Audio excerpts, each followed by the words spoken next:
प्रधानमंत्री नरेंद्र मोदी की पंजाब यात्रा बुधवार 5 जनवरी को एक बड़े हंगामे के रूप में समाप्त हुई।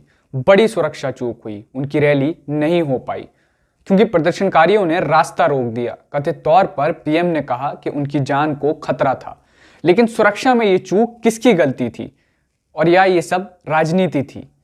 पहले समझिए क्या हुआ था।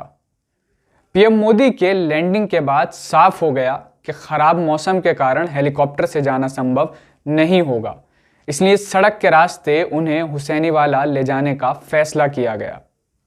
हुसैनीवाला से लगभग 25 किलोमीटर और फिरोजपुर शहर से ठीक पहले पीएम का काफिला कथित तौर पर प्रदर्शनकारी किसानों द्वारा सड़क जाम करने के कारण फंस गया था। पीएम का काफिला पीछे मुड़कर वापस भटिंडा गया और उनके सभी कार्यक्रम रद्द कर दिए गए। अब इसमें गलती किसकी थी?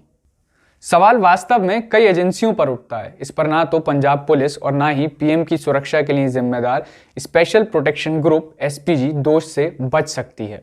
भटिंडा हवाई अड्डे से हुसैनीवाला का सबसे छोटा रास्ता भी 106 किलोमीटर का है, जो कोटकपुरा, फरीदकोट और फिरोजपुर से होकर गुजरता है।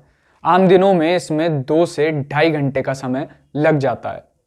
पंजाब पुलिस ने इतने कम समय में पीएम के काफिले को इस रास्ते से जाने की मंजूरी क्यों दी? एसपीजी ने इस पर आपत्ति क्यों नहीं जताई?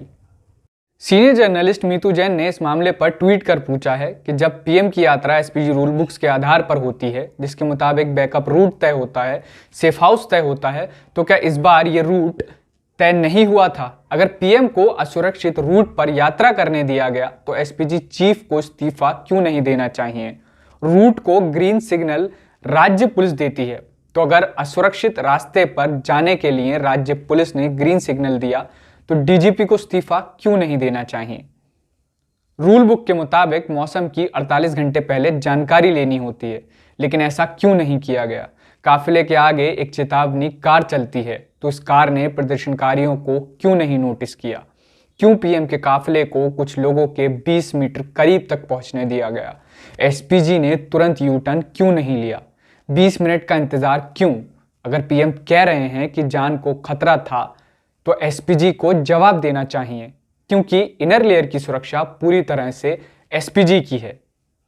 पूरा रूट भटिंडा, फरीदकोट और फिरोजपुर जैसे जिलों से होकर गुजरता है, जो ग्रामीण मालवा में है।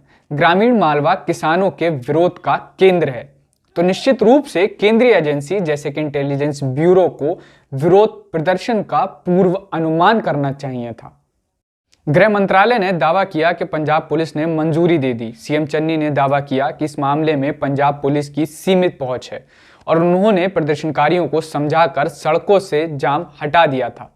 लेकिन उन्होंने ये भी कहा कि अंतिम समय में योजनाओं में बदलाव के कारण समस्या हुई। बीजेपी अध्यक्ष जेपी नड्डा समेत कई अन्य बीजेपी नेताओं ने भी कथित सुरक्षा चूक के लिए पंजाब सरकार पर हमला बोला है। बीजेपी महासचिव सीटी रवि ने तो यहां तक ट्वीट कर दिया कि देश के गद्दारों को गोली मारो।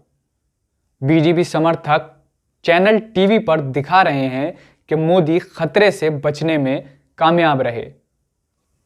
मामले पर सियासत इस बात से भी जाहिर होती है कि पहली बार नहीं है जब पीएम का काफिला कहीं फंसा हो, लेकिन ऐसी स्थिति में पहली बार उनकी जान को खतरा होने का आरोप लगाया जा रहा है। उदाहरण के लिए 2017 दिसंबर में नोएडा में पीएम मोदी का काफिला 2 मिनट तक ट्रैफिक में फंसा रहा जब वो मेट्रो लाइन का उद्घाटन करने जा रहे थे। इसके बाद 2 पुलिसकर्मियों को सस्पेंड कर दिया गया, लेकिन ये नहीं कहा गया कि पीएम की जान को खतरा है। 2018 में पीएम 2 मौकों पर दिल्ली में ट्रैफिक में फंस गए और दोनों पर बीजेपी समर्थक मीडिया चैनलों ने यह बताया कि यह सुरक्षा उल्लंघन नहीं बल्कि ये वीवीआईपी संस्कृति का अंत है। इसलिए जिज्ञासा भरा सवाल यह है कि पंजाब चुनाव के संदर्भ में यह आरोप क्यों लगाया जा रहा है कि प्रधानमंत्री की जान खतरे में है। कांग्रेस भी राजनीतिक फायदे के लिए बीजेपी की प्रतिक्रिया का इस्तेमाल कर रही है। एक तरफ कांग्रेस के संचार प्रभारी रणदीप सुरजेवाला और पंजाब के शिक्षा मंत्री प्रगट सिंह ने अपने ट्वीट में आरोप लगाया कि पीएम ने अपनी रैली में कम भीड़ के कारण अपना कार्यक्रम रद्द कर दिया।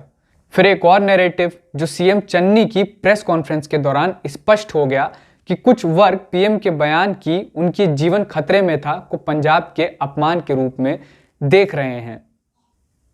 चन्नी ने कहा, अगर पीएम ने गुस्से में या राजनीति के कारण कुछ कहा है तो मैं उस पर टिप्पणी नहीं करूंगा, लेकिन मैं एक बात कहूंगा, आप हमारे पीएम हैं। एक पंजाबी के रूप में मैं आपकी रक्षा के लिए अपनी जान दे दूंगा, लेकिन उनके जीवन को कोई खतरा नहीं था।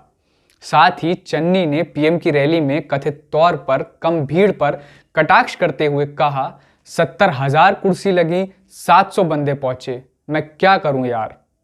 ये स्पष्ट नहीं है कि पीएम आगे कब पंजाब आएंगे, लेकिन हम स्पष्ट रूप से कह सकते हैं कि केंद्र और पंजाब के बीच एक नई तकरार शुरू हो चुकी है।